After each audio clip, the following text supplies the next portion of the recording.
والسامعین، ان مجالس میں ہمارا عنوان ہے اخلاق نورانی۔ انشاءاللہ خداوند عالم اپنے فضل و کرم سے ہم سب سننے اور دیکھنے والوں کو توفیق دے کہ ان ایام میں، ان راتوں میں خدا ہمارے اخلاق کو نورانی بنا دے۔ تمام انبیاء کا مقصد یہی ہے، تمام ائمہ معصومین یہی ہدف، یہی مقصد، یہی گول لے کر آئے ہیں تاکہ دنیا میں انسانوں کا اخلاق بہتر ہو جائے۔ یہ سارے فتنے، فساد، جنگیں، ٹیررزم، دہشت گردی، عداوتیں، نفرتیں، دشمنیاں، بغض، عداوت، یہ سب برے اخلاق کی وجہ سے ہیں۔ اگر انسانوں کا اخلاق بہتر ہو جائے تو یہ دنیا بہشت کی طرح سکون کی جگہ بن جائے۔ صلوات پڑھی محمد۔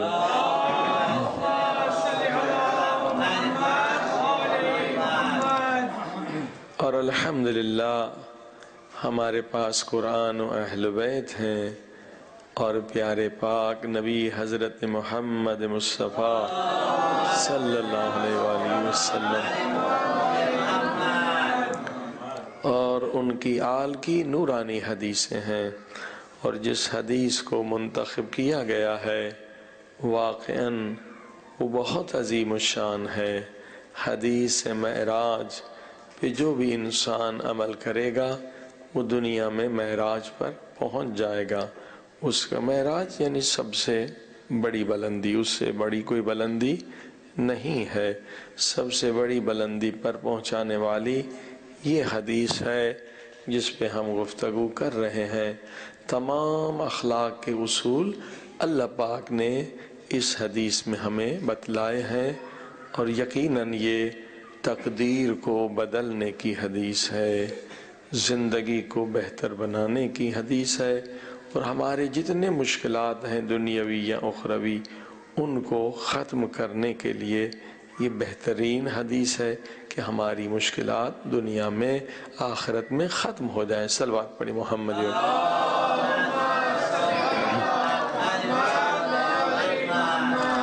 عزیزان گرامی، مگر ساتھ ساتھ مقصد معراج بھی آپ کو بتایا جا رہا ہے کہ اللہ پاک کیوں لے گیا اپنے پیارے نبی کو، عظمت بتانے کے لیے کہ یہ نبی جو ہے یہ نور خدا سے خلق ہوا ہے۔ ہاں جی، کہیں تم یہ سمجھ نہ بیٹھو کہ یہ بھی ہماری طرح خاکی بشر ہے،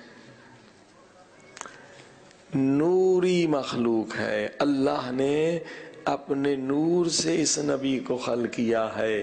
اول ما خلق اللہ نوری، سب سے پہلے اللہ نے نور سرکار مصطفیٰ کو خلق کیا۔ صلوات پڑھو۔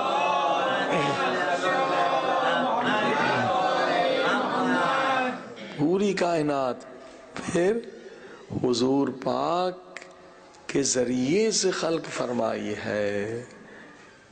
حضور پاک کے ذریعے سے اللہ نے پوری کائنات کو خلق فرمایا ہے۔ اول مخلوق ہمارے پیارے پاک نبی ہیں۔ یہ جو ہم پڑھتے ہیں نا قل هو اللہ احد، خدا احد ہے، وحدہ لا شریک ہے، وہ خلق کرنے میں بھی احد ہے۔ اس نے ایک کو خلق کیا، پھر اسی ایک کامل سے کائنات کو خلق کر دیا۔ توجہ فرمائیں، یہ شان خدا ہے کہ اللہ نے ایک ایسے کامل محبوب کو خلق کر دیا کہ اب اسی کے ذریعے سے زمین و آسمان کو خلق کیا، چاند و ستاروں کو خلق کیا، انسانوں اور جنوں کو خلق کیا، یعنی اصل میں مخلوق اول سرکار محمد مصطفیٰ صلی اللہ علیہ وسلم۔ باقی جتنی مخلوقات ہیں وہ حضور پاک کے نور کے ذریعے سے خلق ہوئی ہے۔ تو جو فرمایا آپ نے یہ عظمت بتانا تھا۔ اور یہ بھی سنیں جس طرح سے حضور پاک عالم نور کی مخلوق ہے، قرآن جو ہمارے پاس تحفہ ہے اللہ کا، یہ بھی عالم نور کی چیز ہے۔ قرآن جسے ہم پڑھ رہے ہیں یہ بھی دنیا کی چیز نہیں ہے، یہ مخلوق جو قرآن ہے یہ بھی عالم نور سے۔ بزرگ علماء نے نتیجہ دیا ہے کہ قرآن کو اللہ نے 70,000 حجابوں میں نازل کیا ہے۔ حجاب، پردے۔ اگر خدا قرآن کو، یہ خود قرآن کی آیت بھی ہے کہ اگر یہ قرآن پہاڑوں پہ نازل ہوتا تو پہاڑ ریزے ریزے ہو جاتے، اس میں پہاڑ میں طاقت نہیں تھی کہ قرآن کے نور کو برداشت کرے۔ فرمایا قرآن 70,000 حجابوں میں نازل ہوا ہے، اگر بغیر حجاب کے نازل ہوتا تو دنیا پگھل کے پانی ہو جاتی۔ نور ہے قرآن بھی، اگر حجابوں میں نازل نہ ہوتا تو ہم کیسے قرآن پڑھ سکتے تھے، کیسے ہم قرآن سینے سے لگا سکتے تھے، کیسے ہم قرآن چوم سکتے تھے۔ نازل اسی کو کہتے ہیں نا، نازل، اوپر والی چیز نیچے آ جائے، یعنی جو اس کا مقام ہے اس سے تھوڑا اتنا نیچے آ جائے، اتنا نیچے آ جائے کہ ہم جیسا خاکی بشر بھی دیکھ سکے۔ صلوات پڑھی محمد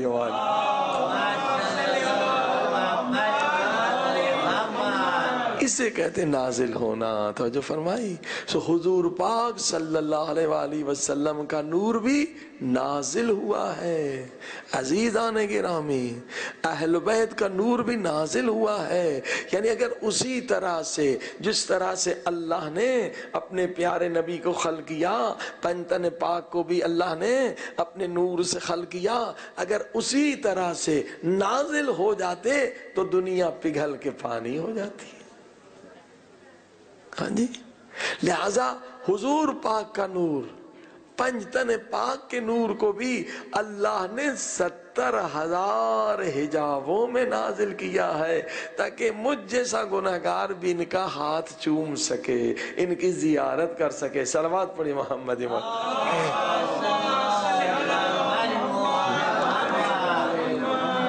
اسی لیے ضروری تھا معراج کہ لوگ کہیں اپنے جیسا نہ سمجھ بیٹھے۔ ہاں، ابو جہل ابو لہب یہی تو کہتے تھے یہ تو ہماری طرح بازار میں چلتا ہے، کھاتا ہے، پیتا ہے، یہ نبی کیسا ہے؟ صلوات پڑھی محمد۔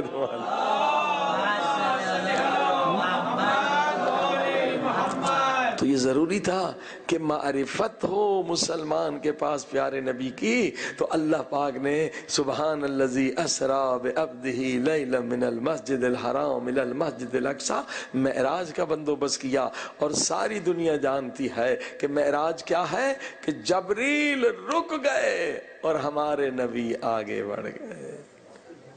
اور جبریل نے رک کر کہا میں ایک قدم آگے بڑھوں جل کے خاک ہو جاؤں گا۔ وہ بھی نوری مخلوق ہے مگر اسے بھی طاقت نہیں ہے کہ آگے بڑھے۔ عزیزان گرامی، یہ عظمت ہے ہمارے پیارے پاک نبی صلی اللہ علیہ وسلم۔ صلوات پڑھیں محمد۔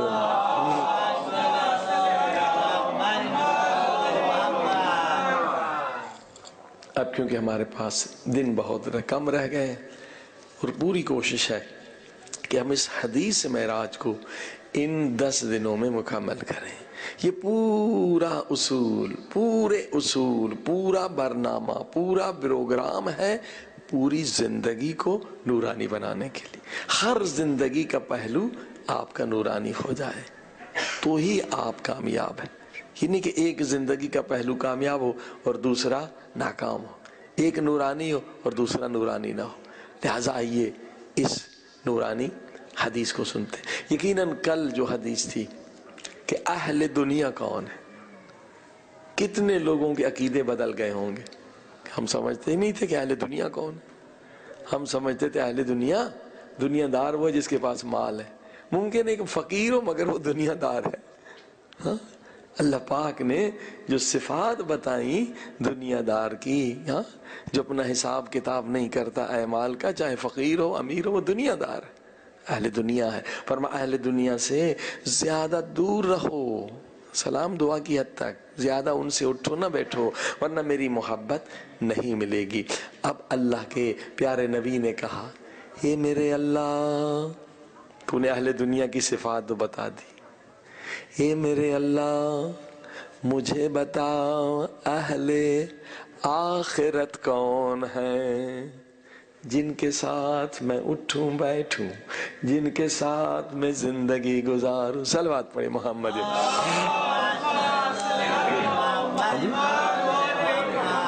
آج اہل آخرت کی صفات اللہ پاک سے سنیں گے.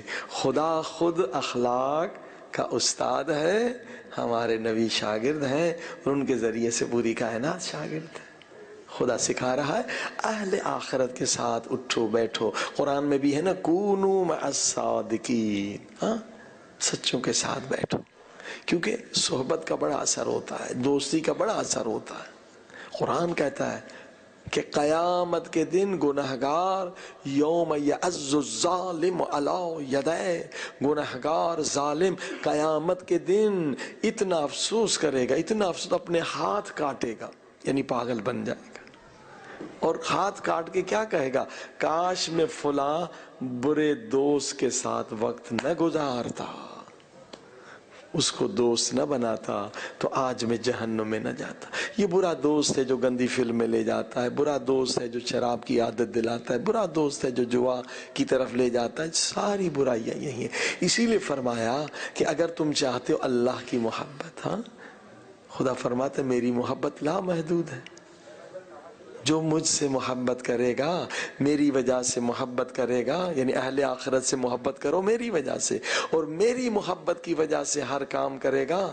میری محبت کیونکہ لامحدود ہے، میں اسے لامحدود طاقت دوں گا، لامحدود علم دوں گا. اب بتا رہا ہے خدا کہ اہل آخرت کون ہیں، ان سے محبت کرو تو میری محبت پاؤ گے، ان کے ساتھ بیٹھو تو میری محبت پاؤ گے. صلوات پڑھے محمد.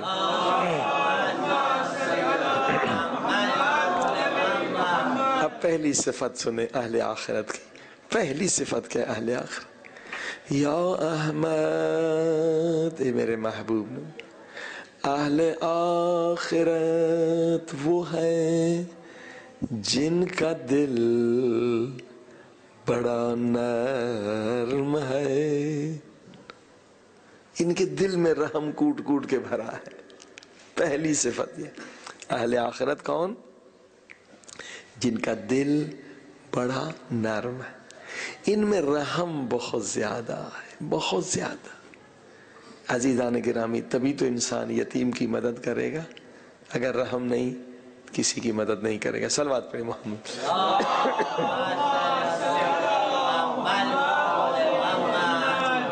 یہ اہل آخرت کی پہلی نشانی ہے رحم. رحم رحم. سب سے زیادہ قرآن میں کون سی آیت آئی ہے، بسم اللہ الرحمن الرحیم. خدا کہتا ہے میں رحمان ہوں، میں رحیم، میں رحمان ہوں. 114 مرتبہ قرآن میں یہ آیت آئی ہے بسم اللہ الرحمن الرحیم. پہلی آیت بھی یہی ہے، بسم اللہ الرحمن الرحیم. میں رحمان ہوں رحیم، رحمان ہوں رحیم. خدا بھی چاہتا ہے رحم، اے بندے تیرے دل میں رحم ہو، رحم رحم. حدیث قدسی ہے، خدا کہتا ہے یہ نہ سمجھو کہ نمازوں کی بل بوتے تم پل صراط سے گزر جاؤ گے. حدیث قدسی یعنی خدا کا کلام. کوئی یہ نہ سمجھے میں نے بہت زیادہ حج کیے میں پل صراط سے گزر جاؤں گا. کوئی یہ نہ سمجھے میں نے بہت زیادہ روزے رکھے ہیں میں پل صراط سے گزر جاؤں گا. خدا فرماتا ہے پل صراط سے وہی گزرے گا جس کے دل میں رحم ہے، رحم ہے، رحم ہے. جس کے دل میں رحم نہیں ہے وہ پل صراط سے نہیں گزر سکتا۔ عزیزان گرامی، ساری چیزیں جو ہے نا ایک طرف اور رحم ایک طرف۔ جس کے دل میں رحم نہیں وہ اصل میں انسان بھی نہیں۔ ہاں اصل رحم ہے کہ جب مولا علی کے دل میں اتنا رحم ہے کہ یتیم کے آنسو مولا علی نہیں دیکھ سکتے تھے۔ اللہ اکبر، یتیم کہ آنسو مولا علی نہیں دیکھ سکتے تھے، تڑپ جاتے تھے۔ ہمارے سارے امام اسی طرح سے ہیں، اس قدر ان کے دلوں میں رحم ہے۔ اور اہل آخرت کی نشانی بھی یہ ہے کہ انسان وہ ہے، مومن وہ ہے، اللہ والا وہ ہے جس کے دل میں رحم ہے۔ حتیٰ کہ انسان تو بڑی بات ہے، اگر آپ کے دل میں رحم ہے نا، حیوان پر بھی رحم کریں گے خدا بہت بڑا مقام دے گا، حیوان پر بھی۔ اصل چیز رحم۔ ولی خدا بن نہیں سکتا جس کے دل میں رحم نہ ہو۔ ظالم کبھی ولی خدا نہیں بن سکتا۔ ایک بڑی ہستی گزری ہے امام خمینی سے پہلے، صاحب ابقات۔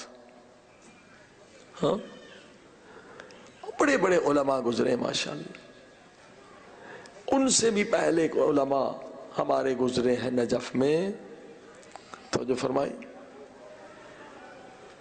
جن کا مقام مرجعیت میں اس زمانے میں ولی فقی تو نہیں تھے کہ حکومت ہو، لیکن تقریباً ولی فقی کے بلا کے برابر ان کا مقام تھا۔ بہت بڑی ہستی۔ اور یہ مقام اللہ نے انہیں کیسے دیا؟ یہ نجف میں طالب علم تھے اور اتنے فقیر تھے کہ مشکل سے گزارا ہوتا تھا، اور ایسا غربت کا وقت آ گیا کہ 3 دن سے ان کے پاس کھانے پینے کے لیے کچھ نہیں تھا، اور غیور بھی اتنے تھے کہ کسی کے سامنے ہاتھ بھی نہیں پھیلائے۔ یعنی وہی فقیر جس کی نشانی اللہ نے بتائی کہ فقیر صبر کرتا ہے، لیکن اب 3 دن تو بہت ہے، اب چلا بھی نہیں جا رہا تھا، آنکھوں کے سامنے اندھیرا، تو جان کی حفاظت بھی تو واجب ہے، تو جا کے قرض لیا، 3 دن سے کچھ نہیں کھایا ہے، اور نجف کی شدید گرمی، قرض لے کر جا کے بازار سے روٹی کچھ سالن خریدا کہ جا کے مدرسے میں کھاؤں۔ راستے میں آ رہے تھے تو دیکھا ایک کتیا ہے، ہاں اس کے بچے ہیں چمٹے ہوئے، کتیا بھوکھی ہے اور بھوک سے لرز رہی ہے، اور ظاہر ہے کہ بچے جو دودھ پینا چاہتے ہیں وہ بھی کچھ نہیں مل رہا ہے انہیں، بھوکھی ہے۔ ٹھہر گئے، ان کے دل میں رحم تھا، کہا خود سے کہ میں تو انسان ہوں، میں نے جا کے قرض لیا اور اپنی بھوک کو مٹانے کا بندوبست کیا، یہ کتیا کس سے قرض لے گی؟ 3 دن کے خود بھوکے ہیں، وہی کھانا کتیا کے سامنے رکھ دیا۔ دیکھیے کھانے میں اگر لذت ہے تو کھلانے میں بھی بڑی لذت ہے۔ ہاں جی، کھانے کی لذت 5-10 منٹ ہے، لیکن کسی بھوکے کو آپ نے کھلایا نا، یہ لذت ہمیشہ رہتی ہے۔ ان کو بڑی لذت ملی کہ اللہ کی مخلوق کا پیٹ میں نے بھرا۔ اب برتن کتیا نے چاٹے ہیں، مٹی سے اس کو صاف کرنا پڑتا ہے، بھوکے سو گئے۔ اب دوبارہ جا کے بندوبست کیا بھوکا۔ کچھ مہینے کے بعد ان کے شہر سے ایک آدمی آیا،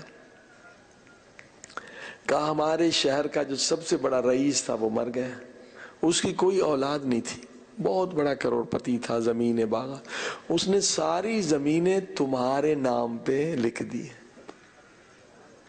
اس عالم نے پوچھا وہ کب مرا تھا؟ اس نے وصیت کب لکھی تھی؟ ایگزیکٹ دن بتاؤ۔ جو اس نے جو ایگزیکٹ دن اور وقت بتایا وہ وہی تھا جب وہ کتیا کو کھانا دے رہا تھا۔ عزیزو یہ ہے رحم۔ اگر انسان کے دل میں رحم نہیں ہے تو وہ ولی خدا نہیں بن سکتا۔ رحم رحم، حتیٰ کہ مخلوق خدا پہ بھی رحم کرو، ہاں مخلوق خدا پر بھی رحم کرو۔ علامہ مجلسی رحمت اللہ علیہ نے دین مذہب کی بڑی خدمت کی ہے، بڑی بڑی کتابیں لکھی ہیں۔ خواب میں کسی شاگرد نے دیکھا، پوچھا استاد جی سنا ہے قبر کی پہلی رات بہت خطرناک ہے، برزخ بہت خطرناک ہے۔ کس عمل نے آپ کو قبر میں مدد کی سب سے زیادہ؟ فرمایا ایک بلی کے بچوں پر رحم کرنے کی وجہ سے میری قبر آباد ہو گئی، میں بچ گیا۔ کہا وہ کیا تھا؟ کہا سخت سردی کا موسم تھا، میں نماز پڑھانے مسجد جا رہا تھا، موٹی عبا کمبل جیسی پہنی ہوئی تھی کہ سردی نہ لگے۔ راستے میں نے دیکھا بلیا کے بچے ہیں، وہ سردی سے کانپ رہے۔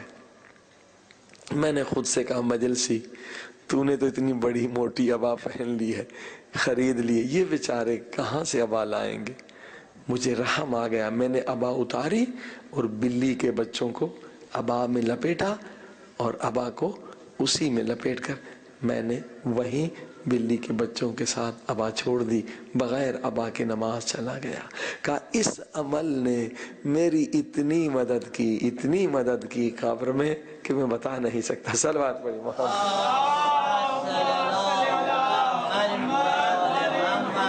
عزیزان کرام، اصل رحم ہے، رحم۔ دیکھیں بچوں کو عادت دیں کہ وہ راحمین بنے، راحم کرنے والے بنے۔ اکثر ماں باپ غافل رہتے ہیں، بچے چونٹیاں مارتے رہتے ہیں، یہ بچے یہیں سے قاتل بننا شروع ہوتے ہیں۔ آج کل گیمز کتنی بنی ہیں، بچے ایک بچہ جو ہے وہ 1 سال میں 1 لاکھ بندوں کو قتل کر دیتا ہے، ماں باپ بڑے مزے سے بچہ گیم کھیل رہا ہے، اس کا رحم ختم ہو رہا ہے، آپ سمجھ نہیں رہے۔ یہ ایک شیطانوں کی سازش ہے کہ بچوں کے دل سے رحم ختم کر دیا جائے۔ آپ کو پتہ ہی نہیں ہے یہ گیمز جو بنائی جا رہے ہیں اس کے پیچھے سازش ہے۔ حتیٰ کہ اسکولز میں جو ہے، دیکھیے اسکولز میں جو ایجوکیشن مل رہی ہے والدین کو پتہ نہیں کہ اس کی بنیاد کیا ہے۔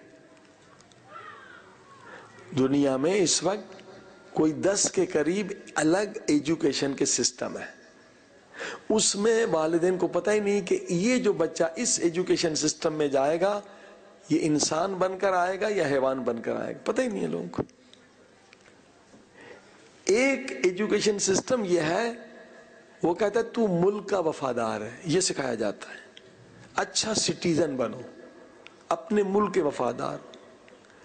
اب پہلے یہ نہیں تھا، پہلے یہ تھا کہ تم خدا کے وفادار ہو، اچھے انسان بنو۔ اب یہ عام آدمی کے سمجھ میں نہیں آتا، وہ کہتا کوئی بات نہیں اچھا سٹیزن ہو، لیکن اس کے پیچھے کچھ سازشیں ہیں، سسٹم بدلا گیا۔ کیوں بدلا گیا؟ جس انسان نے ہیروشیما پر ایٹم بم پھینکا، جس امریکن نے، وہ پاگل ہو گیا، کیونکہ بچپن سے اس کو انسانیت کا درس ملا تھا کہ انسان پہ ظلم نہ کرنا، رحم کرنا۔ اس نے کہا میں نے 1 لاکھ انسانوں کو قتل کیا، پاگل ہو گیا۔ تو کہا اب بچپن سے ہی یہ چیز بچے کے ذہن سے نکال دو، پہلے تو اسے قاتل بناؤ، ایسے گیمز بناؤ اور اسے کہو کہ تم اچھے شہری بنو، ملک کے وفادار بنو۔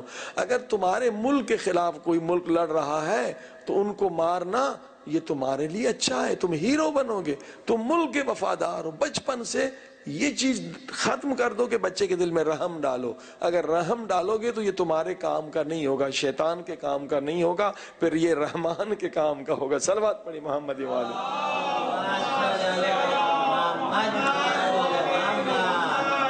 کتنے ماں باپ نادان ہیں، انہیں پتہ ہی نہیں کہ اس ایجوکیشن سسٹم کس اسکول میں بھیج رہے ہیں اور اس کی بنیاد کیا ہے۔ آیا اسے رحم سکھا رہے ہیں یا رحم ختم کر رہے ہیں؟ اچھا انسان بنا رہے ہیں یا اچھا سٹیزن بنا رہے ہیں؟ ملک کا وفادار ہو، چاہے پوری دنیا کو قاتل کر دے، مگر بچپن سے اس کے ذہن میں ڈال دے تم ملک کا وفادار ہو، چاہے 1 لاکھ آدمی تم نے مار دیے، وہ دشمن تھا ہمارا ملک کا۔ یہ ایجوکیشن سسٹم، یہ تو میں نے ایک بات کی، پتہ نہیں کتنے اس طرح کے خطرناک ایجوکیشن سسٹم ہے اور ہمارے والدین کو پتہ ہی نہیں ہے۔ صلوات پڑھی محمد وآل محمد۔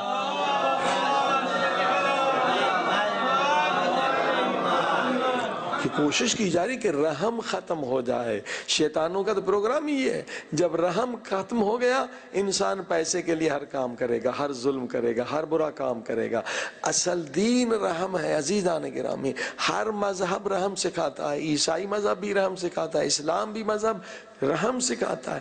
اصل چیز رحم ہے، اگر رحم نہیں ہے تو کچھ بھی نہیں۔ صلوات پڑھی محمد۔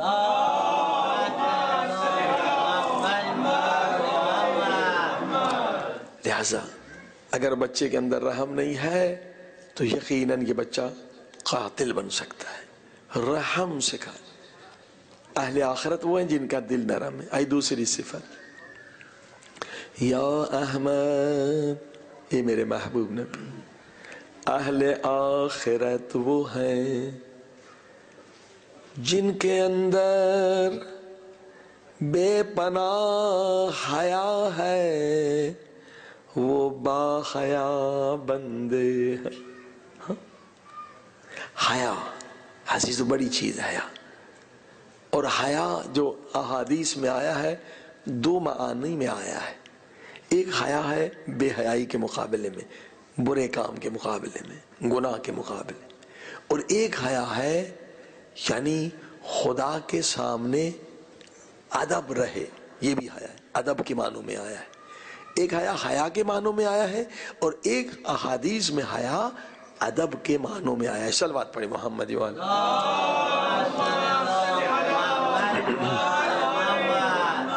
اہل آخرت کی دوسری نشانی اللہ پاک نے کہا کہ بے پناہ اس کے اندر حیا ہے، وہ اہل آخرت ہے۔ آپ کو پتا ہے کہ حضرت آدم علیہ السلام کو جب اللہ نے زمین پہ بھیجا تو اس کے بعد جبریل بھی آئے، تین چیزیں لے کر آئے، ایک عقل، ایک دین اور ایک حیا۔ کہا یا آدم، اللہ نے حکم دیا ہے ان میں سے ایک چیز سلیکٹ کرنی ہے تم نے۔ اب کتنا زبردست امتحان تھا، عقل بھی ضروری ہے، دین بھی ضروری ہے، حیا بھی ضروری ہے، صرف ایک سلیکٹ کرنا ہے، دو کو واپس جانا ہے، یا عقل لے لو یا دین لے لو یا حیا لے لو۔ اللہ کے نبی تھے، اللہ نے علم دیا تھا، کہا جبریل مجھے حیا چاہیے، حیا کو سلیکٹ کیا۔ اب جبریل نے حکم دیا عقل اور دین کو واپس چلیں، کہا نہیں واپس ہم نہیں جا سکتے۔ اللہ نے کہا جہاں حیا ہو وہیں تم رہو۔ صلوات پڑھ دے محمد۔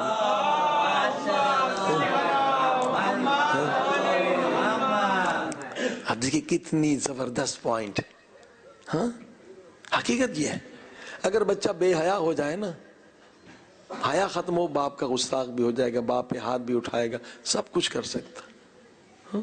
بے حیا بندہ ہو جائے وہ خدا کو بھی گالی دے سکتا ہے۔ حیا نہیں ہے تو کچھ بھی نہیں، حیوان سے انسان بدتر ہے۔ جسے ماں باپ کی حیا نہیں، ہاں بزرگوں کی حیا نہیں، وہ درندہ ہے، وہ انسان نہیں، سب کچھ کر سکتا۔ عزیزان گرامی، یہ شیطان کو بھی پتہ ہے، شیطان جاہل نہیں ہے کہ اگر کسی کو بگاڑنا ہے، کسی قوم کو بگاڑنا ہے، اس کی حیا ختم کر دو۔ اگر حیا ختم ہو گئی تو عقل بھی ختم، دین بھی ختم۔ یہ شیطان کو بھی پتا ہے، وہ شیطان انسانی ہو یا جنی ہو، اسے پتا ہے کسی قوم کو بگاڑنے کا بہترین طریقہ یہ ہے حیا ختم کر دو۔ عزیزان گرامی، آئیے پھر وہی مسئلہ، آپ کے اسکولوں میں ہاں دین یورپ سے کیسے ختم ہو گیا؟ اب کہاں دین رہا ہے؟ کتنے لوگ چرچوں میں جاتے ہیں؟ ہاں کیسے دین ختم کیا؟ یہ شیطان پرستوں کی سازش تھی۔ کس طرح سے دین ختم ہوا؟ آپ نے کبھی سوچا؟ یہی یورپ میں لوگ بڑے دیندار تھے، حجاب بھی تھا، شرم بھی تھی، حیا بھی، سب کچھ تھا، چرچ بڑے رہتے، بڑے بڑے چرچ آپ دیکھیے۔ شہر جو ہے وہ اصلاً بڑے تب ہوتے تھے چرچوں کی بنیاد پر، کیتھیڈرل جہاں وہ سٹی کہلاتا تھا، یعنی مذہب کی بنیاد پہ شہر بنتے تھے، ورنہ گاؤں ہے۔ جس جگہ پہ کیتھیڈرل ہے، اب کیتھیڈرل میں جناب وہ جن گھوم رہے ہیں، کوئی بندہ جاتا ہی نہیں ہے، اتنے بڑے بڑے کیتھیڈرل ہیں، کوئی جاتا ہی نہیں ہے۔ ہم نے ایک پروگرام انگلینڈ میں رکھا تھا انٹرفیتھ کا چرچ میں، تو اچانک اسپیکر میں جن کی آواز آ گئی۔ صلوات پڑھیں محمد ہمارے۔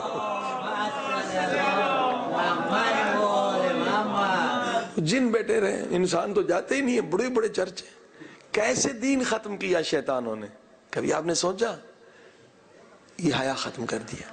فرائیڈ ازم اور ڈارون نے، ہاں ڈارون نے تھیوری دی کہ انسان بندر ہے، ہاں جی بندر سے بنا ہے، اور اس تھیوری کے پیچھے انویسٹمنٹ ہوئی، میڈیا پہ خرچ کیا، دنیا بھر کی کالجوں میں پڑھایا گیا۔ وجہ کیا؟ اس زمانے میں کالونیزم تھی، سب لوگ کالونیاں بنا رہے تھے، مار رہے تھے نا، برٹش والے، جرمن والے، یہ سارے دنیا کو قبضہ کر رہے تھے، قتل کر رہے تھے، افریقہ میں کالونیاں بنا لوٹ رہے تھے، سونا لوٹ رہے تھے، سب کر رہے تھے. تو ظاہر ہے کہ انسان کے دل میں رحم ہے نا. یہ فوجیاں کہتے تھے ہم کیوں ان بیچاروں کو ماریں، کیوں قتل کریں. وہ سائیکولوجی مریض ہوتے تھے. آپ کو پتا ہے اس وقت سب سے زیادہ کس فوج میں خودکشی ہوتی ہے؟ ہم پلین میں آ رہے تھے کہ اسرائیلی تھی، وہ کہ سب سے زیادہ ہمارے اسرائیلی فوج خودکشی کرتے ہیں کیونکہ ظلم کر رہے ہیں نا. تو انسان کے دل میں رحم ہے. خودکشی سب سے زیادہ اسرائیل کی فوج میں، کہ دیکھ رہے ہیں ان پہ ظلم کر رہے ہیں. ہم نے کہا کیوں انہیں ظلم کرتے ہو؟ ایک ہی تمہارا باپ ہے، صرف 2 مائیں ہیں، فلسطینی اور تم دونوں کا، اسرائیلی اور فلسطینیوں کا باپ تو ابراہیم ہے نا. وہ ایک جو ہے سارا کی نسل سے کہ ہاجرہ کی نسل سے، باپ تو تمہارا ایک ہے. صلوات پڑھی محمد.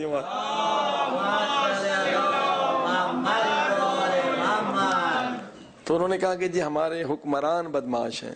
بات صحیح ہے، حکمران مسلمانوں کے بھی بدماش ہیں، ان کے بھی بدماش ہیں، وہ لڑا رہے ہیں. عوام بیچاری تھک گئی ہے ان جنگ سے. تو رحم تھا. تو لوگ پاگل ہو رہے تھے، کیوں ہم قتل کریں، جا کے افریقہ میں لوگوں کو ماریں پیسے کے لیے، یہ بھی انسان ہے. تو اب ان ظالم حکومتوں کو ایک تھیوری کی ضرورت تھی کہ سیٹسفائی کریں اپنے. کہا نہیں، یہ ابھی انسان نہیں بنے، یہ تو بندر ہیں، ہمیں مار سکتے ہو. صلوات پڑھے محمد.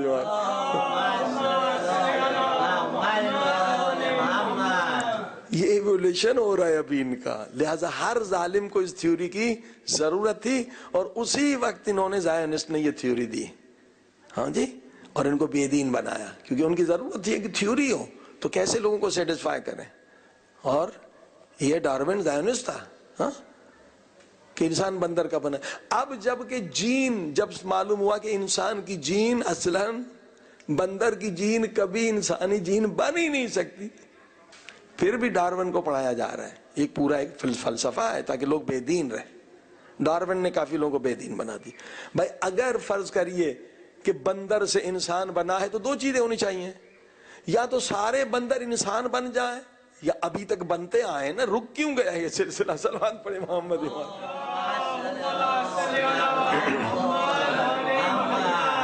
خلاف عقل تھیوری ہے، خلاف سائنس تھیوری ہے، مگر پوری دنیا کو اس وقت ضرورت تھی، یورپ والوں کو ضرورت تھی کہ لوگ اپنے فوجیوں کو سیٹسفائی کریں، تاکہ ان کے دل میں رحم تھا. وہ پاگل ہو رہے تھے کیوں ہم قتل کریں. اور دوسرا بے دین بنانے والا وہ بھی زائونسٹ شخص ہے، وہ ہے فرائیڈ. اس نے پھر کہہ دیا کہ ہر چیز سیکس ہے. صلوات پڑھی محمد.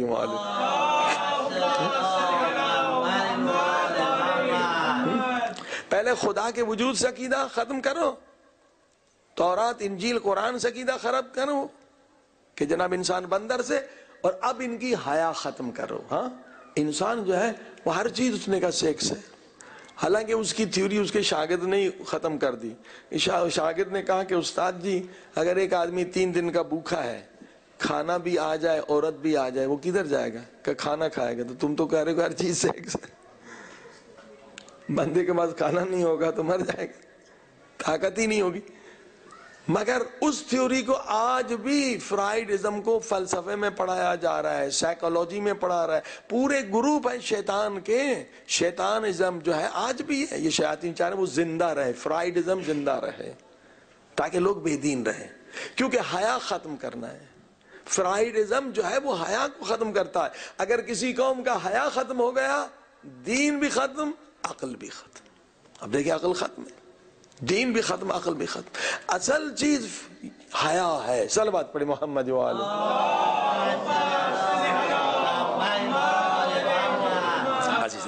جو فرمایا آپ نے. اب آپ دیکھیں ان اسکولوں میں جو آپ بچوں کو بھیجتے ہیں، اکثر یورپ امریکہ کے اسکول، ان کی جو سائیکولوجی پڑھائی جاتی ہے وہ فرائیڈزم پر ہے. یہ کہتے ہیں لڑکا اس کی غیرت ختم ہو اور لڑکی اس کا حیا ختم ہو. یعنی دین بھی ختم، عقل بھی ختم اگر حیا ختم. لڑکی سے کہتے ہیں اگر تم حیا کرو گی تو تمہیں نوکری کہاں سے ملے گی. حیا دشمن ہے. حیا کو بلکہ فرائیڈزم میں سائیکولوجی ڈیزیز کہتے ہیں کہ حیا سائیکولوجی بیماری ہے.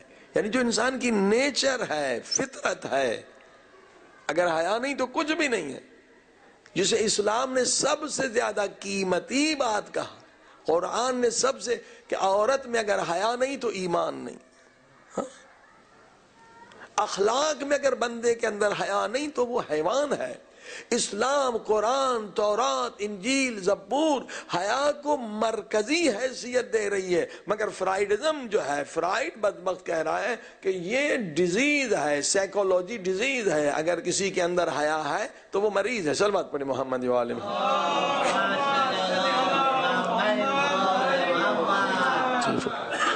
لہٰذا آپ دیکھتے ہیں کہ 5-10 سال جب بچیاں ان اسکولوں میں جاتے ہیں، ان بچیوں کا حیا وہ نہیں رہتا، مگر یہ کہ ماں باپ محنت کریں، انہیں بتائیں، ورنہ اسکول کا بڑا اثر ہوتا ہے کہ جو بچے مثلا پاکستان، انڈیا کے اچھے اسکولوں سے، وہاں بھی ضرورت ہے کیسے اسکول ہیں، ان کی بنیاد کیا ہے، حیا دار بناتے ہیں یا بے حیا بناتے ہیں۔ کچھ اسکولوں کا پروگرام ہی یہ ہے کہ بچے کو بے حیا بنائیں۔ توجہ فرمائیں، یہ بہت نازک مسئلہ ہے۔ اب اس مسئلے میں بھی مسلمان سست ہے۔ آپ کسی یہودی بچے کو گورنمنٹ کے اسکولوں میں نہیں دیکھیں گے۔ ہمارے پیرنٹس کو پتہ ہی نہیں کہ اسکول کے کتنے سسٹم ہیں تعلیم کے۔ جیسے میں نے کہا ایک اسکول کا سسٹم یہ ہے کہ رحم ختم کرتے ہیں کہ اچھے سٹیزن بنو، اچھے انسان نہیں، اچھے شہری بنو، یعنی رحم کی ضرورت نہیں ہے۔ اور ایک اسکول کا سسٹم یہ ہے کہ حیا کو ختم کرو، اور ایک اسکول کا سسٹم یہ کہ باحیا بناؤ۔ اب دیکھیں یہودی اپنے بچے کو کبھی ان اسکولوں میں نہیں بھیجتا جو گورنمنٹ کے اسکول ہیں، کیونکہ اس میں اکثر میں حیا ختم کی جاتی ہے۔ حیا ختم ہو گیا یعنی دین ختم ہو گیا، دین ختم ہو گیا عقل ختم ہو گئی۔ جب دین و عقل نہیں رہا تو بندہ حیوان بن گیا، یعنی معصوم بچہ آپ نے اسکول کے حوالے کیا، وہ واپس آپ کو ملا درندہ بن کر، وہ باپ پہ بھی ہاتھ اٹھائے گا، ماں پہ بھی ہاتھ اٹھائے گا، اسے ادب تو سیکھا ہی نہیں ہے بدبخت نے۔ صلوات پڑھیں محمد وآلہ کیا کرے اور یورپ میں کتنے ماں باپ انہی اپنے بچوں کے ہاتھوں میں قتل ہوتے رہتے ہیں، مسلمان بھی۔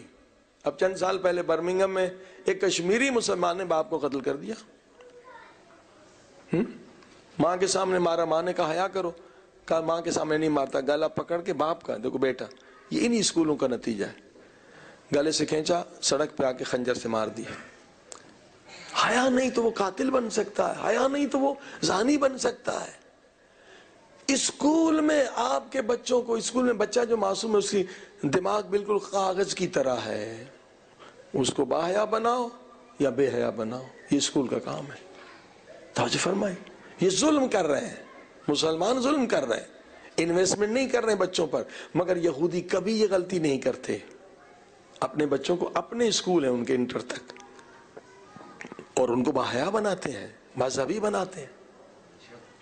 آپ دیکھیے یہ وجہ ہے، عیسائیوں کو بے مذہب بنا دیا، زائونسٹ نے، خود مذہبی ہیں۔ آپ سوچ نہیں سکتے یہودی کتنا مذہبی ہے، کتنی مرتبہ پکڑے بھی گئے ہیں امریکہ میں کہ امریکہ کے راز انہوں نے اسرائیل کو دیا، کہ ہم پہلے اسرائیلی ہیں پھر امریکی ہیں، یہ مذہبی ہیں۔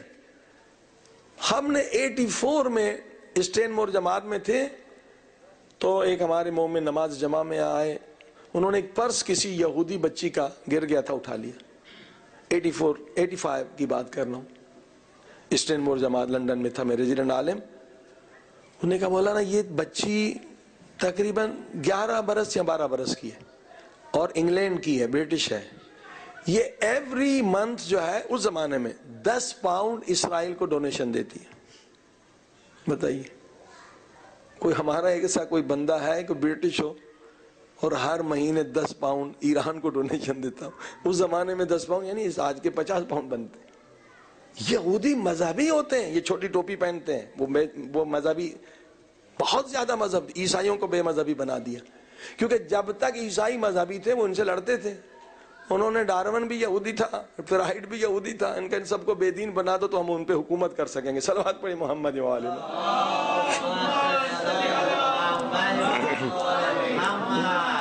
بھائی زائونسٹ جہاں بھی یہ مسلمانوں کو مار رہے ہیں نا، فلسطینیوں کو مار رہے ہیں، یا یہ طالبان وغیرہ بھی ان کی ایجاد ہے، آپ تحقیق کریں، طالبان نے آج تک کسی زائونسٹ کو نقصان نہیں دیا ہے، یہ انہی کی ایجاد ہے، مسلمان نہیں ہے، یہ یہودیوں کے ایجنٹ ہیں، یہ طالبان، یہ جتنے فرقہ پرست جماعتیں ہیں، قوم پرست جماعتیں، یہ سب پیداوار ہیں زائونسٹ کے.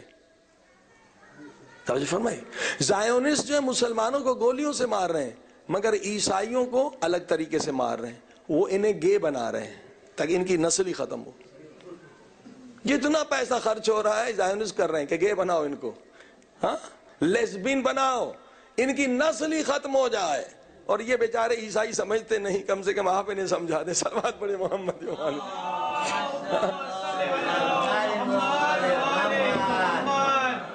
یہ آپ دیکھیں آسٹریلیا میں ہومو سیکشولیٹی منع تھا، پہلے اللیگل تھا. کس نے پیسہ خرچ کیا تو یہاں پر لیگل ہو جائے؟ آپ دیکھیں زائونسٹ نے خرچ کیا، پوسٹ ڈاکٹریٹ کرایا. اب پوسٹ ڈاکٹریٹ کے لیے مقابلے میں کوئی پوسٹ ڈاکٹریٹ کرے کہ ان کی رپورٹ صحیح ہے غلط، 10-20 ڈاکٹرز کو جمع کیا کہ وہ کوئی ایک جھوٹی غلط وٹنس لے کر آئیں تاکہ ہومو سیکشولیٹی جو ہے وہ آسٹریلیا میں لیگل ہو جائے. اب دیکھیے بہت آسان ہے، اگر آپ بھی 2-4 ملین آپ کے ہوں، کسی چیز کو ثابت کرنے کے 20-30 ڈاکٹر، کوئی نہ کوئی ایک پازیٹیو چیز چاہیے آپ کو پروف کرنے کے لیے. مشکل نہیں ہے. مثلا ہماری جو انگلش کی مجلس ہو رہی ہے، صلوات پڑھے محمد و آل محمد.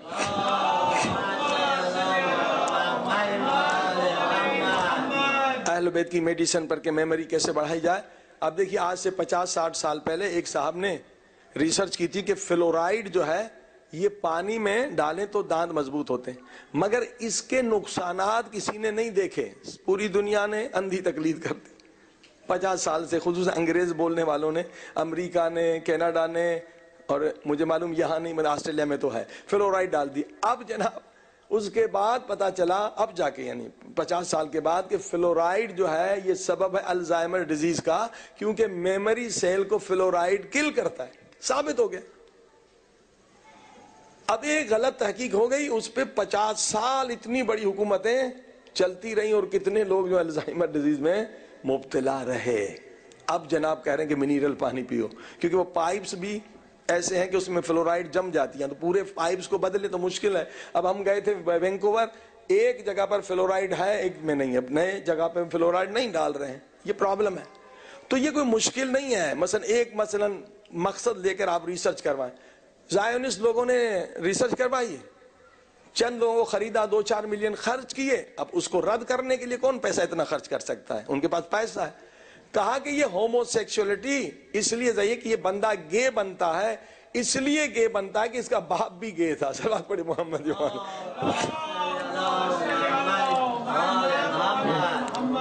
اور یہی ریسرچ جو ہے آسٹریلیا پارلیمنٹ میں پیش کی گئی اور بل پاس ہو گیا. تو اب آپ دیکھ رہے ہیں کہ عیسائیوں کو وہ کیسے ان کی نسل کو ختم کر رہے ہیں کہ ان کو گے بنا دو اور ان کو لیسبین بنا دو. اور باقاعدہ بچوں کو پڑھایا جاتا ہے، کینیڈا میں تو بہت زیادہ بچوں کو پڑھایا جاتا ہے کہ یہ اگر گے ہے، لائف اسٹائل بتاتے ہیں کہ 2 مرد آپس میں زندگی کر سکتے ہیں، الگ الگ امیجز دکھاتے ہیں کہ اگر کوئی گے ہے تو اس کے ساتھ کوئی ڈسکریمنیشن نہ ہو. اور اس طرح سے اس سے بھی بدتر کینیڈا میں ہمیں بتایا گیا، بعض اسکولوں میں پیسے دے رہے ہیں، پیچھے اس کے شیطان پرست لوگ پیسے دے رہے ہیں اور بچے کو کہتے ہیں کہ تجھے کیا پتا کہ تو شاید گے ہو، تمہیں ٹرائی کرنا چاہیے. اسکول سکھا رہا ہے، بتائیے کہ شاید تو گے پیدا ہو. کتنی گہری سازش ہے. اب ایسے اسکولوں میں آپ بچوں کو بھیج رہے ہیں جہاں اسکول کے کورس میں سکھایا جاتا ہے کہ تمہیں کیا پتا کہ تم گے نہ ہو، تمہیں ٹرائی کرنا چاہیے، یعنی تمہیں گناہ کبیرہ کرنا چاہیے، تمہیں سب سے بڑا گناہ کرنا چاہیے جو اسلام میں سب سے بے غیرتی کا گناہ ہے. یہ اسکول کا استاد کورس میں پڑھا رہا ہے اور ماں باپ غافل ہیں. عزیزان کرام، حیا اگر ختم ہو گیا وہ پوری قوم ختم ہو جاتی ہے. توجہ فرمائی. اسی لیے فرمایا کہ اگر حیا نہیں تو ایمان نہیں. صلوات پڑھیں محمد و آلہ.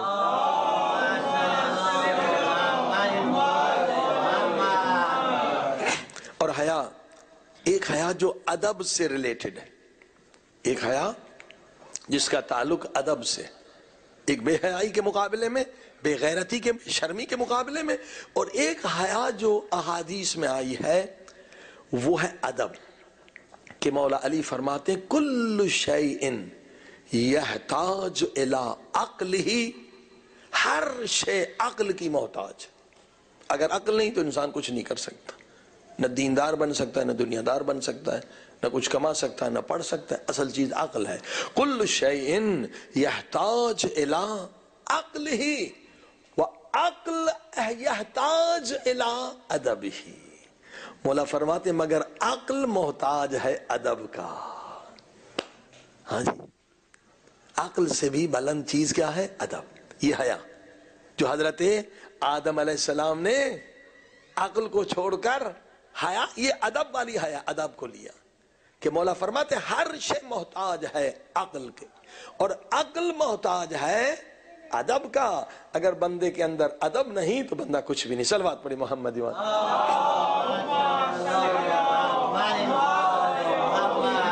تو یہ فرمائی ادب. آپ نے قرآن میں بھی ادب سکھایا گیا ہے. حضرت موسیٰ کو اللہ نے کہا، کوہ طور پر جا رہے تھے، کہ جوتیاں اتار کر آؤ. یہ ادب ہے نا. آپ مسجد میں جوتیاں اتار کر آتے ہیں، یہ ادب ہم نے قرآن سے سیکھا ہے. ہاں، ادب اصل چیز ادب ہے. عزیزان گرامی، اسلام ادب سکھاتا ہے. انسان اس وقت گناہ کرتا ہے جب بے ادب ہو جائے، بے حیا ہو جائے. جو آپ نے سنا نسخہ کہ اگر ہم ہمیشہ ہمارا عقیدہ تو ہے مگر ہمارے اندر ادب نہیں ہے. عقیدہ تو ہے نا مگر حیا نہیں ہے. کہ ہم ہمیشہ خدا کے حضور میں حاضر ہیں، پھر گناہ کیوں کرتے ہیں؟ حیا نہیں ہے، ادب نہیں ہے. اگر ادب آ جائے تو گناہ کر ہی نہیں سکتا. میں عرض کروں کہ آج بھی ایسی ہستیاں ہیں، علامہ طباطبائی جنہوں نے تفسیر المیزان لکھی ہے، سب سے بہترین تفسیر ہے، تو اہل سنت بھی مانتے ہیں. کہتے ہیں اس قدر با ادب تھے ہمیشہ خدا کی دربار میں. علامہ طباطبائی ہمیشہ خود کو خدا کے حضور میں سمجھتے تھے، اور ادب کا یہ عالم تھا کہ شاگرد کہتے ہیں کہ کبھی انہوں نے میں نہیں کہا. میں کہنا کوئی گناہ ہے کہ میں نے یہ کام کیا، میں نے یہ کیا؟ ہاں، کبھی من نہیں کہا، من نہیں کہا. وہ اسے خلاف ادب سمجھتے تھے. میں آ جائے گی، ہاں، میں، انا، آئے، می. کبھی زندگی میں کسی شاگرد نے یہ نہیں سنا کہ علامہ طباطبائی نے من کہا. ہاں، یہ ہے ادب. یہ بے ادبی سمجھتے تھے کہ میں کہوں. بھائی حقیقت میں میں ہم ہیں کیا؟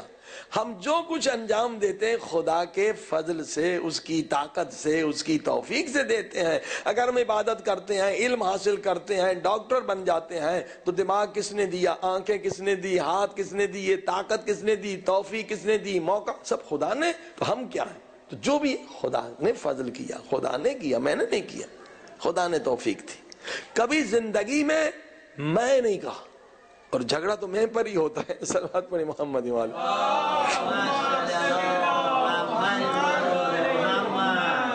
انسان کی یہ میں ختم ہو جائے تو سارے 90% جھگڑے ختم ہو جائے. ہاں، کبھی انہوں نے میں نہیں کہا. اور دوسری بات کہا کہ اس قدر ہمیشہ خدا کے حضور میں با ادب رہتے تھے کہ کبھی ٹیک لگا کر ہم نے اس عالم کو نہیں دیکھا.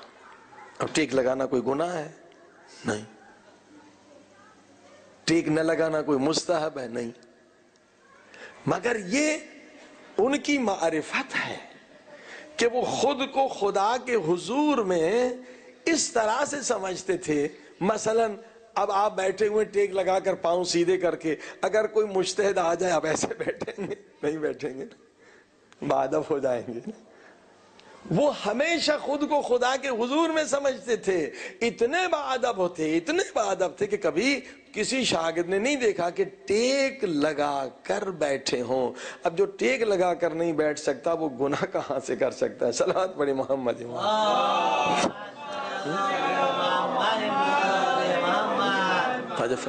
عزیزان گرامی، یہ ہے ادب. ہاں، کہ فرمایا با حیا اور با ادب ہے اہل آخرت. پہلی بات رحم، اور دوسری بات با حیا اور با ادب ہے. آئیے اور نشانیاں. صلوات پڑھ دیں محمد.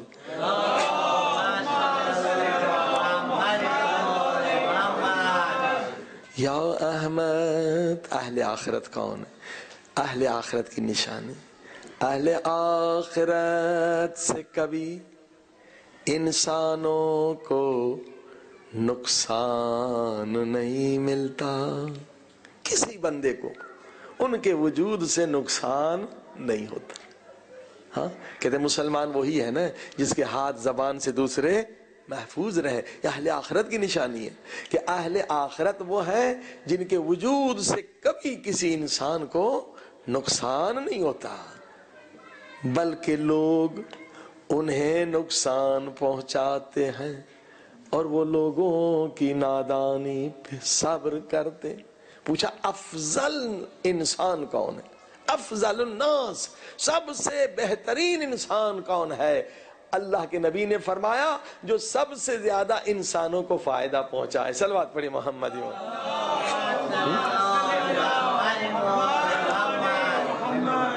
سب سے افضل ترین انسان وہ ہے جو سب سے زیادہ انسانوں کو فائدہ دے. عزیزان کرام، یہ وہ اہل آخرت ہیں کہ دوسروں کو فائدہ دیتے ہیں مگر کسی کو ان کے وجود سے نقصان نہیں ہوتا. لوگ انہیں برا بلا کہتے ہیں، تکلیف دیتے ہیں، مگر وہ انہیں نادان سمجھ کے معاف کر دیتے ہیں اور انہیں صبر کرتے ہیں. عزیزان گرامی، واقعاً افضل الناس بنے، بہترین انسان بنے کہ آپ کے وجود سے دوسروں کو فائدہ ملے. صلوات پڑھی محمد.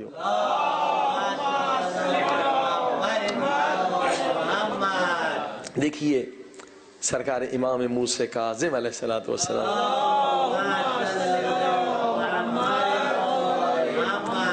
ایک طولانی حدیث ہے، فرمایا اگر ایک انسان خانہ خدا کا، کعبۃ اللہ کا ایک طواف کرے، اللہ آپ سب کو حاجی بنائے. اور انشاءاللہ دیکھیے حج واجب ہے. اگر ابھی تک کسی نے حج نہیں کیا، حدیث میں ہے کہ اگر آنے جانے کا کرایہ ہو اور آپ حج پر نہ جائیں اور خدا نخواستہ آپ کی موت ہو جائے تو آپ امت نبی سے نہیں اٹھائے جائیں گے. بالکل صحیح بتا رہا ہوں، صحیح حدیث، کوئی شک نہیں.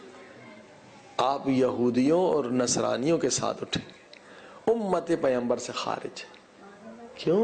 اس نے پیسے سے محبت کی، پیسے کی وجہ سے یہ حج پر نہیں گیا. آنے جانے کا کرایہ بھی تھا، حج بھی اس پہ واجب تھا، مگر حج پہ نہیں گیا. حج پہ ضرور جائیے. حج ایک مکمل توبہ ہے، پورے گناہوں سے توبہ ہے. صلوات پڑھی محمد وآلہ.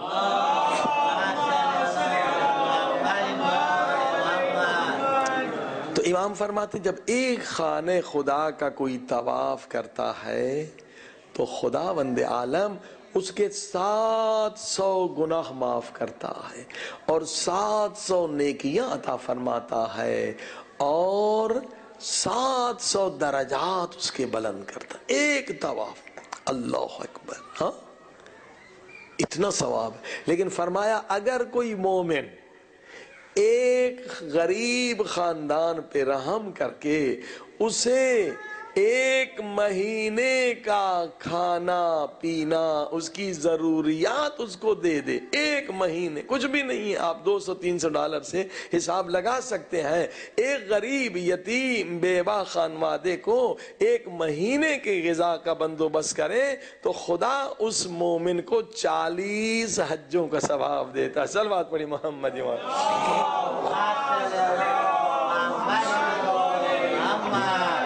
اب اندازہ کریے کہ آپ کے وجود سے اگر کسی کو فیض مل رہا ہے تو یہ عبادت کتنی بڑی ہے. ہاں 40 مقبول حجوں کا ثواب ہے اگر ایک یتیم خاندان کو آپ پالتے، ایک بیوہ کو پالتے.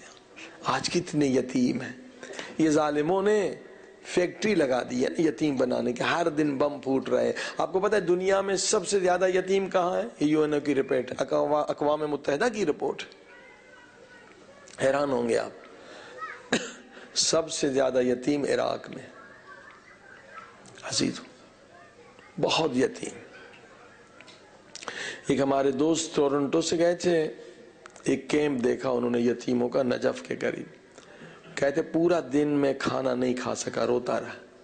یہ رحم نہیں تو مومن نہیں ہے. اصل تو بات بھی آیا ہم سے ملا، کہا مولانا میں کیا بتاؤں، ایسے ایسے یتیم میں نے دیکھے کہ میں پورا دن اور رات مجھے کھانا اچھا نہیں لگتا تھا.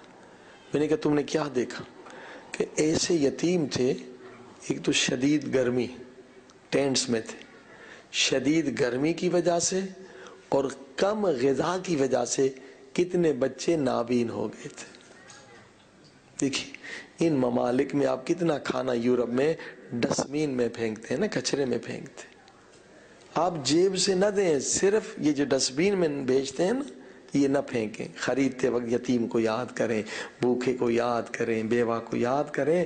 آپ کی جیب سے نہیں جائے گا. یہ جو اسراف کرتے ہیں نا، جا کے پورا شاپنگ سینٹر خرید لے آتے ہیں، پھر کھایا بھی نہیں جاتا ہے. صرف اسراف کو کاٹ دینا، ایک یتیم کا خرچہ ہو جائے گا. غذا نہ ہونے کی وجہ سے ایک شیعہ بچہ، مسلمان بچہ، یتیم بچہ آنکھوں کی بینائی سے محروم ہے. عزیزو رحم نہیں تو پھر ایمان کہاں؟ اصل چیز تو رحم. کتنے یتیم اس پاکستان میں. ہم ڈیرہ اسماعیل خان میں جاتے تھے، وہاں سے فون آیا ایک سید زادی کا، ان کے شوہر کو شہید کر دیا گیا. 4 چھوٹے چھوٹے بچے ہیں، سب سے بڑے بچے کی عمر 10 سال ہے. کہ کوئی نہیں ہمارا کمانے والا. یہ بچے بیچارے پڑھ نہیں سکتے، گھر کا خرچہ کون چلائے گا؟ یہ ہوٹل پہ بیرہ گیری کا کام کرتے ہیں. 10 سال کا بچہ ورک کر رہا ہے. کتنی غربت. عزیز و رحم کریں، رحم. یقیناً ایک یتیم کو بھی آپ نے سپونسر کر دیا نا تو آپ کامیاب ہیں، کامیاب. کافی لوگ ماشاءاللہ کوشش کر رہے ہیں. کینیڈا میں ایک ادارہ ہوپ کا بنایا اور وہ ماشاءاللہ کافی یتیموں کی مدد کر رہے ہیں. آپ بھی یہاں ادارہ بنائیں، دنیا بھر کے یتیموں کی مدد کریں. عزیزو یہ اصل عبادت ہے. یہ امام حسین کی عزاداری کا مقصد ہے. جو یتیم پہ رحم نہ کرے وہ شمر ہے. ہاں یتیم پہ رحم کرنا ہی عزاداری ہے، یتیم پروری ہی عزاداری ہے. آج کتنے یتیم ہیں پاکستان میں دیکھیں، کوئٹہ میں دیکھیں اور شام میں. الامان الحفیظ ظالموں نے کتنا ظلم کیا، کتنے لوگ یتیم ہو گئے. عزیز و یتیم پروری کے دن سکینہ کی یتیمی پہ روتے ہیں. ایک بچی سیدزادی کو اسپونسر نہیں کر سکتے. ہاں یتیموں پہ رونے کا مقصد یہ ہے. ہم کیوں مصائب میں روتے ہیں؟ یہی کہ دل میں رحم آئے. رحم رحم رحم. اصل دین رحم ہے. ہاں شیمر پہ کیوں لعنت کرتے ہیں؟ اس نے یتیموں پہ رحم نہیں کیا. ابن سعد پہ کیوں لعنت کرتے ہیں؟ انہوں نے یتیموں پہ رحم نہیں کیا. آج لاکھوں پیسے بینک میں بھرے ہوئے ہیں، ہم یتیموں پہ رحم نہیں کرتے، پہ لعنت کرتے ہیں شمر پہ. عزیزو اس نفس امارہ کو پاک کریں، یتیموں کی مدد کریں. یا ہر بندہ ایک یتیم کی مدد کر سکتا ہے جس کے پاس جاب ہے، کوئی مشکل نہیں. $20 $30 سے ایک یتیم کی غذا، اس کی تعلیم کا بندوبست ہو سکتا ہے. صلوات پڑھیں محمد.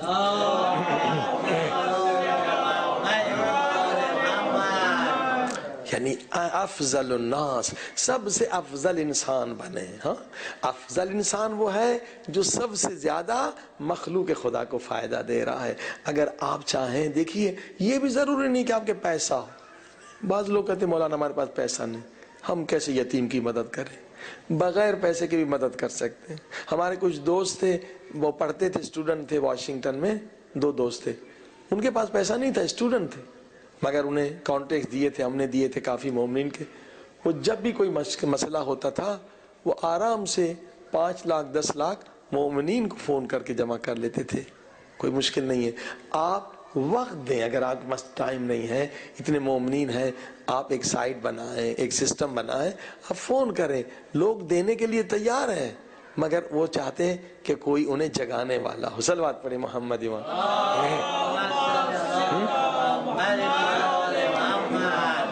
اب دیکھیے ایدھی ٹرسٹ اتنا بڑا ٹرسٹ جو اس نے بنایا ہے اور یتیموں کی مدد کر رہے ہیں، غریبوں کی مدد کر رہے ہیں.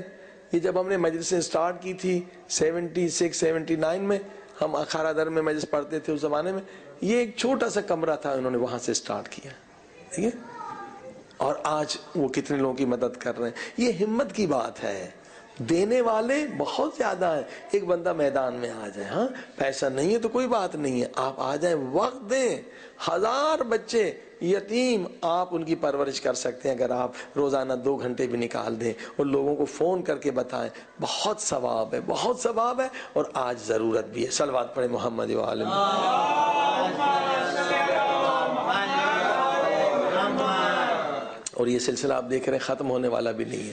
یہ قتل و غارت گری، ٹیررزم، شیعہ کلنگ، یہ جناب مسلمانوں کی کلنگ، یہ اہل سنت کی کلنگ، صوفیہ اکرام کے بم کے دھماکے چرچوں میں، یہ آپ دیکھیے سلسلہ جاری ہے. یہ شیطان پرست قوم جو ہے اس پہ ڈٹی ہوئی ہے کہ بے گناہ لوگوں کو مارے.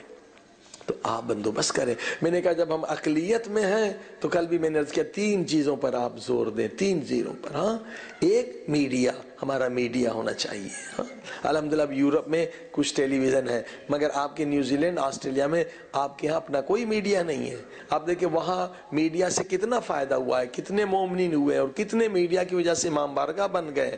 یہ چند ٹیلی ویژن کا بہت فائدہ ہوا ہے، بہت فائدہ ہوا ہے. اس کے ذریعے سے کتنے یتیموں کی مدد ہو گئی ہے. لیکن نیوزی لینڈ، آسٹریلیا میں ابھی تک آپ لوگوں کا کوئی میڈیا نہیں ہے.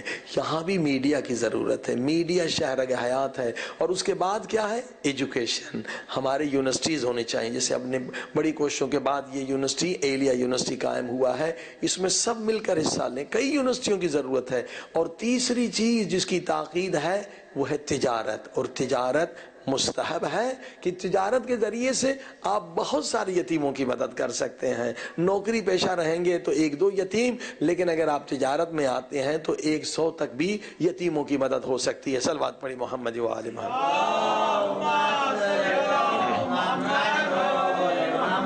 اسی لیے کہ تجارت مستحب ہے، سنت پیغمبر ہے. عزیزان گرامی، اور حدیث میں کہ 90% رزق جو ہے اللہ نے تجارت میں رکھا ہے.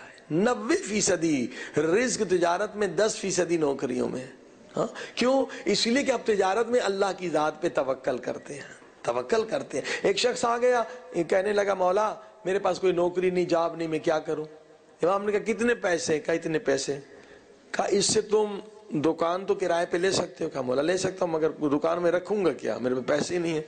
امام نے کہا جو تیرے پاس ہے وہ تو کر لے، باقی خدا کرے گا. صلوات پڑھی محمد.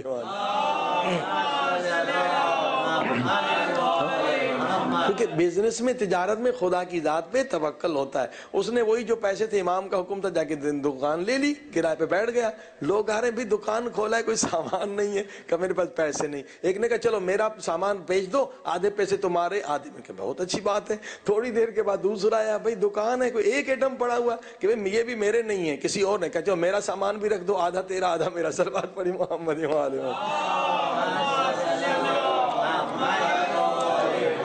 یہ ہے توکل. اس کا کام چل گیا. اسی لیے معصومین نے تاکید کی ہے تجارت پر.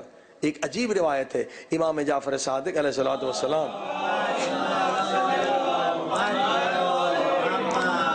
کہ ایک صحابی تھے 70-80 سال، بوڑھے کے ہونے لگے، بہت بڑے تاجر تھے. اب انہوں نے کہا بہت کما لیا. وہ آگے جناب مسجد میں، امام نے دیکھا یہ سارا دن مسجد میں بیٹھا ہوا ہے کہ بھئی تمہیں کام کاج نہیں ہے، تم نے اپنا کام کاج کا کیا کیا؟ کہ مولا میں نے بہت کما لیا، بہت پیسہ ہے. اب میں نے کہا کہ آخرت کی تیاری کر لوں، 60-70 دن سے اوپر میری زندگی ہے، کتنے 10 سال 5 سال زندہ رہوں گا، تو اب میں چاہ رہا ہوں زیادہ عبادت کروں، زیادہ قرآن پڑھوں، زیادہ. امام کا جملہ اب سنیں گے آپ بھی حیران ہو جائیں گے، وہ بھی حیران ہو گئے. امام نے کہا یہ شیطان نے تجھے دھوکہ دیا. وہ حیران ہو گیا، میں تو سمجھ رہا اچھا کام کر رہا ہوں، میں اللہ اللہ کر رہا ہوں. امام نے کہا جب تو تاجر تھا کتنے 100 خاندانوں کو تیری وجہ سے رزق ملتا تھا. اب یہ سر جھکا دیا کہ مولا میری تو بہت بڑی تجارت تھی، میرے کاروبار سے کئی 100 گھرانے ان کو بھی نوکری ملتی تھی. تو امام نے کہا وہ کام اس کام سے افضل تھا کہ تو سبب بن رہا تھا کتنے لوگوں کو روزی پہنچانے کا. یہ ذکر تو وہاں بھی کر سکتا، جا جا کے اپنا کام کر. اب آپ نے دیکھا اہل بیت نے تاکید کی ہے کہ آپ افضل بنیں. افضل تب بنیں گے جب دوسروں کی مدد کریں گے. تو یہی ہے کہ اب آپ مثلا نوکری پیشہ ہیں، آپ ٹھیک ہے 60 70 80 سال آپ نے نوکری کی. اگر آپ کی اولاد ہے وہ 0 سے شروع کرے گی، ٹھیک ہے.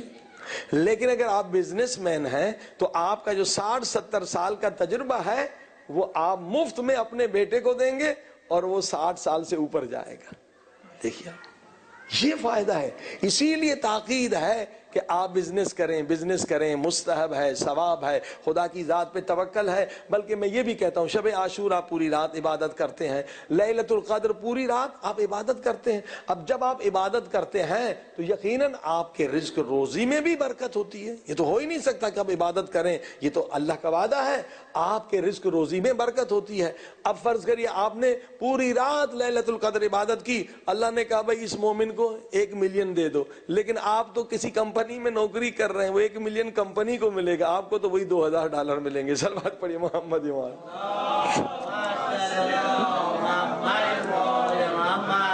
کیونکہ آپ نے خدا کی ذات پہ بھروسہ نہیں کیا ہے، کمپنی پہ بھروسہ کیا، آپ نوکر ہیں کمپنی کے۔ عزیزان گرامی، اسی لیے فرمایا تجارت کرو، تجارت۔ اب تجارت جب کریں گے تو آپ ہزاروں کی مدد بھی کر سکتے ہیں۔ اب آپ دیکھیں ہم کینیڈا گئے، ایک صوبے میں ابھی تک وہ نیشنلٹی کھلی ہوئی ہے، مگر اس کی شرط یہ ہے کہ آپ تاجر ہوں۔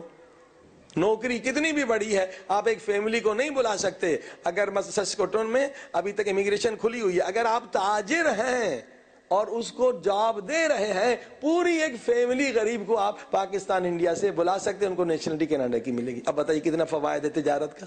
آپ ڈاکٹر ہو، انجینئر ہو، کسی کو بلا نہیں سکتے، چھوٹی دکان ہے، پوری ایک فیملی کو آپ نیشنلٹی دلا سکتے ہیں۔ صلوات پڑھیں محمد و آل محمد۔ عزیزان گرامی، اسی لیے ہم نے دیکھا کہ تجارت میں بھی ہمارا مومنین کا ایک نیٹ ورک ہونا چاہیے پوری دنیا میں، تبھی ہم دنیا سے ٹیررزم کو ختم کر سکتے ہیں۔ کہ میڈیا کی ضرورت ہے۔ اگر اس وقت آپ کے 40 ٹیلی ویژن ہوں دنیا میں، یہ جو قتل و غارت گری ہو رہی ہے، آرام سے آپ اسے روک سکتے ہیں۔ یہ جہالت ہے، یہ نادانی ہے، جھوٹ ہے، جھوٹا پروپیگنڈا ہے کہ شیعہ جو ہے اصحاب کو نہیں مانتے۔ کون اصحاب کو نہیں مانتا؟ وہ مسلمان نہیں ہے۔ جو اصحاب کو نہ مانے وہ کیسا مسلمان ہو سکتا ہے؟ صرف چند لوگوں کی بات ہے جنہیں ہم لوگ نہیں مانتے، جنہوں نے بی بی فاطمہ زہرا کا گھر جلایا ہے، باقی سارے اصحاب کا ہم احترام کرتے ہیں۔ یہ جھوٹے پروپیگنڈا کی وجہ سے نفرتیں پھیلائی جاتی ہیں۔ یہ زائونسٹ کی سازش ہے کہ مسلمان آپس میں لڑتے رہیں اور کمزور رہیں، کہ جناب شیعہ جو ہے اصحاب کو نہیں مانتے، ازواج کو برا بھلا کہتے۔ سارے علماء کا فتویٰ ہے اگر ازواج پیغمبر کو برا بھلا کہیں، ہاں، وہ کیسا مسلمان ہو سکتا ہے؟ عزیزان گرامی، ازواج پیغمبر کا احترام قرآن نے ہمیں بتایا ہے۔ تو اس طرح کے جھوٹے پروپیگنڈا ہزاروں کیے جاتے ہیں تاکہ لوگوں کے دلوں میں نفرت۔ اگر صحیح ہمارے پاس ٹی وی ہو، میڈیا ہو، آپ ان چیزوں کو آرام سے روک سکتے ہیں۔ تو لہٰذا کیا چاہیے؟ اس کے لیے ظاہر ہے کہ پیسہ ہو تو آپ اتنے ٹیلی ویژن کھول سکتے ہیں، مگر پیسے کے نہیں ہو سکتا۔ نوکری پیشہ لوگ نہیں کر سکتے، جتنے بھی پروجیکٹ چل رہے ہیں تاجر پیشہ لوگ اس کو مدد کر سکتے ہیں۔ الحمدللہ ہم کوشش کئی سالوں سے کر رہے تھے، اور اب ایک کامیابی بھی حاصل ہوئی کہ ایک چھوٹا نیٹ ورک بنانے میں، کہ اگر ہمارے مومنین کا دنیا میں ایک نیٹ ورک بن جائے تو آپ بہت زیادہ جلدی ترقی کر سکتے ہیں۔ آپ کو پتا ہے کہ 2012 میں چائنا نے 9 ٹریلین کا ایکسپورٹ کیا ہے، امریکہ نے 1 ٹریلین کا بھی نہیں کیا۔ اس وقت سب سے جو بزنس ہے وہ چائنا سے جا رہا ہے، اور 100% کم سے کم پروفٹ ہے، بعض ایٹم میں 1000% بھی۔ ہم 2 مرتبہ چائنا گئے اور چائنا میں 10,000 اپنے مومنین ہیں، اور ہم نے وہاں ایک نیٹ ورک بنایا، ایک عالم کو بھی رکھا ہے، کہ وہاں دھوکہ بہت ہے، دکھاتے کچھ ہیں دیتے کچھ، دھوکہ بہت ہے۔ وہ جناب مالک نہیں ہوتا، کہتا میں مالک ہوں، ان جو بھی سائٹیں بنائی ہوئی ہیں جھوٹی ہیں، وہ مالک نہیں ہوتے، فیکٹری کے مالک بنے ہوتے، فیکٹری والے کو انگلش نہیں آتی، وہ ملے ہوتے ہیں، دھوکے بہت زیادہ ہیں۔ بس ایک مومن بیچارہ کچھ لینے گیا، مجھے دکھایا کہ جناب جو $5 کی میموری تھی وہ اس کو دے رہے تھے 30 سینٹ میں، اس نے کہا 20,000 کی دے دو۔ جب واپس پہنچا ٹورنٹو تو خالی تھی، ایک بھی نہیں تھی اس میں، میموری نہیں تھی۔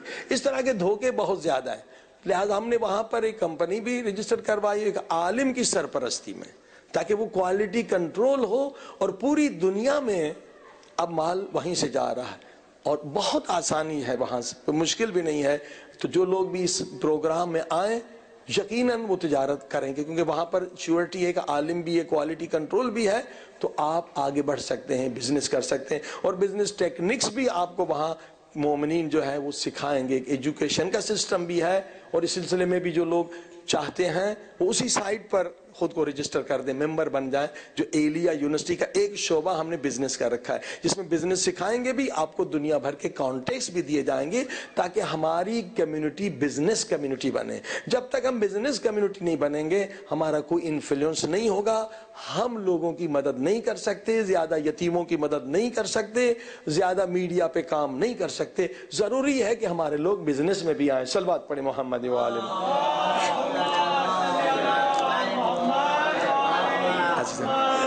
لہٰذا یہ تین چیزیں بہت اہم ہیں: میڈیا، ایجوکیشن اور بزنس. ہم اقلیت میں تبھی ہم اپنے قوم کا فیوچر بنا سکتے ہیں. آئے دعا کریں کہ خدا ہم سب کو توفیق دے تاکہ ان مقاصد میں ہم کامیابی حاصل کریں. اللہم صلی علی محمد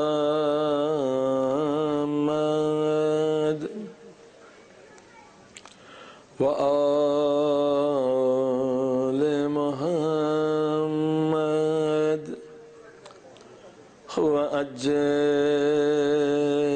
فرجہم. سب مل کے اللہم صلی علی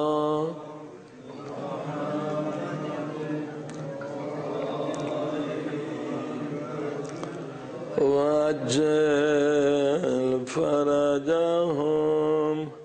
اللہ